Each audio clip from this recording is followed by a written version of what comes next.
Fala, Ricardo, tudo bem? O que aconteceu com o CHF? O CHF já faz tempo que vem se valorizando muito, né? A gente só via ele subindo, subindo, subindo. Mas o Credit Suisse, que é um dos maiores bancos, o segundo maior banco da Suíça, na verdade, ele já faz um tempinho que vem apresentando assim que não está com a saúde financeira muito boa, né? Ele teve vários problemas aí legais, éticos e financeiros internos deles lá. E principalmente depois desse problema dos bancos nos Estados Unidos, isso daí está gerando um efeito dominó, né, que vai repercutir em outros bancos. E além do mais, os clientes de outros bancos também começam a ficar com medo, tirar dinheiro de bancos que já não estão se mostrando tão bem. E isso acaba gerando um efeito cascata mesmo. E nessa madrugada de hoje, o maior investidor do Credit Suisse já disse que não vai ajudar, né, ou salvar aportando nenhum dinheiro. Isso que causou essa forte queda no CHF que a gente está vendo hoje. Aliado a tudo isso, o CHF, né, a Suíça, está com o mesmo problema dos Estados Unidos, né, tendo esse problema no sistema financeiro dos bancos, só que em contrapartida eles estão com a inflação aumentando cada vez mais. O remédio para a inflação seria subir taxa de juros, só que subir taxa de juros é o que está derrubando bancos, o que está dando esses problemas para os bancos. Então eles acabam ficando, como se diz, né, numa sinuca de bico entre a cruz e a espada, e fica difícil uma solução rápida para isso, né?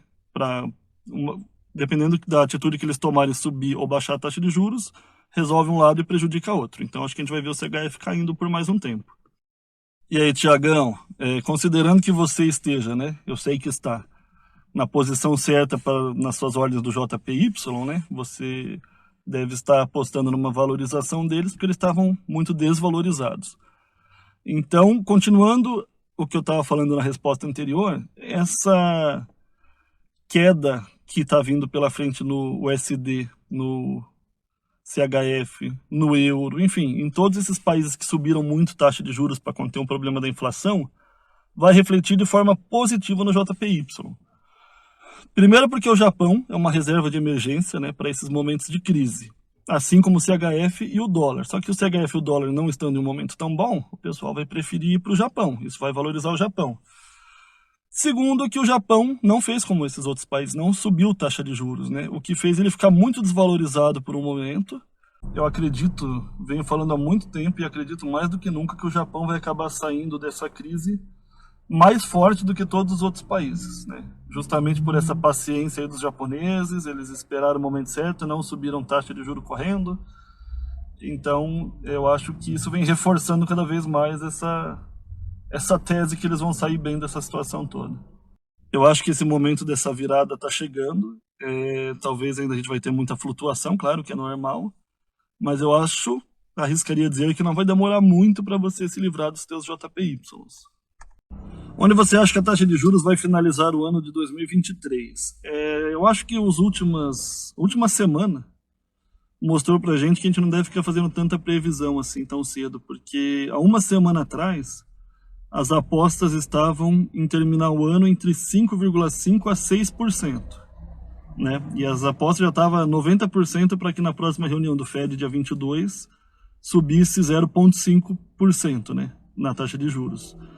E em menos de uma semana, com essa questão dos bancos, essa quebradeira geral, mudou totalmente, tudo. Hoje as apostas para a nova reunião do Fed já estão empatadas entre não subir nada de juros ou subir só 0,25%. 0,5%, que era a maioria apostava, já está em 0%. Então, eu acho que para a gente imaginar o que vai acontecer para o fim do ano, a gente precisa pelo menos mais uns 2, 3 meses, aí, até metade do ano, para a gente ver como é que vai desenvolver a inflação dos Estados Unidos, o desemprego, e também essa questão do sistema bancário, se vai quebrar mais bancos, se eles vão começar a se recuperar. Com mais 2 ou 3 dados desses ainda, a gente consegue ter uma ideia melhor. A gente está num momento de muita indecisão agora para apostar em alguma coisa. Agora sim, falando de dados, né, de forma mais objetiva, o último CPI veio mais ou menos, mas não subiu, né, não está subindo. E o último PPI que saiu hoje, né, que é a inflação para o produtor, ele caiu, ou seja, caiu os preços para o produtor. Isso é bom quando acontece, quer dizer que quando repassar esses preços para o consumidor final vão estar mais baratos, ou seja, a inflação cai. E a atividade, né, a vendas no varejo e a atividade na indústria também caiu, diminuiu, que é o que se espera quando sobe taxa de juros e quando a gente quer desaquecer a economia, né, que por fim vai diminuir a inflação. Tudo isso dessa forma, se mantendo assim, né, com esses dados que saíram hoje e a gente imaginando que consiga segurar dessa forma pelos próximos 2 meses aí, com certeza a gente vai ter uma taxa de juros bem mais baixa do que se esperava há uma semana, um mês atrás. Você acha que a quebra de um banco vai gerar mais inflação? Essa é uma pergunta complicada, porque, primeiro, se a gente pensar só na quebra do banco como um fato isolado, eu diria o quê? Né? Se a gente pensar no Silicon Valley, né, que foi o banco que está gerando mais repercussão aí, se ele chega a quebrar, o Silicon Valley ele tem na sua carteira metade das startups dos Estados Unidos. Ele é um banco que tem muita empresa, né, agregada nele.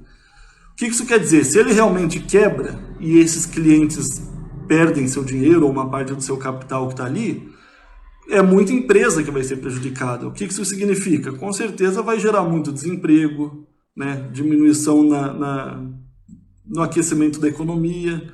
Isso diminuiria a inflação. Por outro lado, se a gente pensar no efeito secundário disso, um banco está quebrando principalmente, são vários motivos, né? Mas um dos motivos principais seria essa alta de juros. Né? A alta de juros, ela vem justamente para causar efeitos assim.